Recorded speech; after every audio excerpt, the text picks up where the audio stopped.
गावचा बंडू शांत व कष्टाळू, आपण भलं आणि आपलं काम भलं असा त्याचा स्वभाव। सगळ्या गावात त्याच्या या स्वभावाची चर्चा।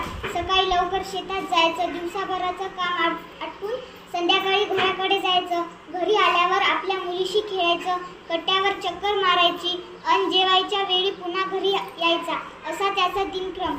सावळा रंग, शिडशिडीत अंगकाठी अन नाकासमोर चालणारा बंडू। एका वर्षी पीक पाणी बरं झाल्यावर बंडूनं कुटुंबासाठी नवे कपडे अन स्वतःसाठी इजार शिवली। धोंडू मामा खरे, पण त्याचा अंदाज जरा चुकला। पुढे इजार जरा लांब झाली, चांगली 4 बोट लांब झाली। आता पुन्हा धोंडू मामाकडे जायचं म्हणजे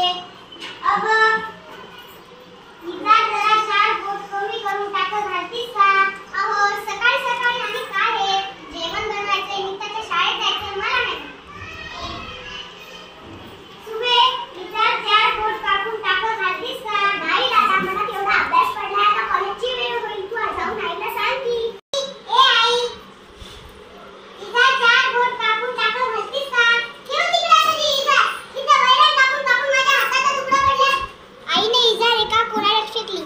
बंडू हिरमुसला होऊन शेताकडे गेला।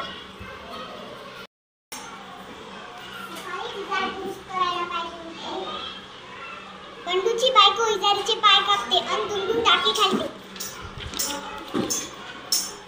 आपला भाऊ किती कापतो, मला बेस्ट करून कॉलेजला पाठवतो, मी दादाचे इतके काम करणार। बंडूची बहीण इजारीचे पाय कापते, दुंडून टाकी घालते।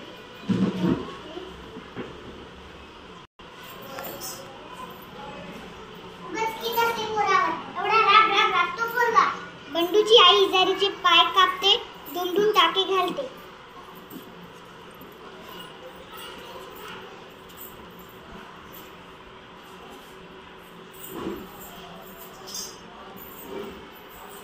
आपलं काम आपणच केलेलं बरं।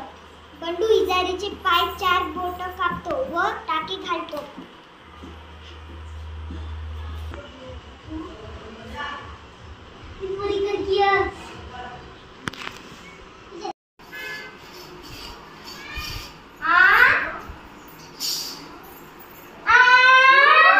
सगळेजण आश्चर्याने पाहतात।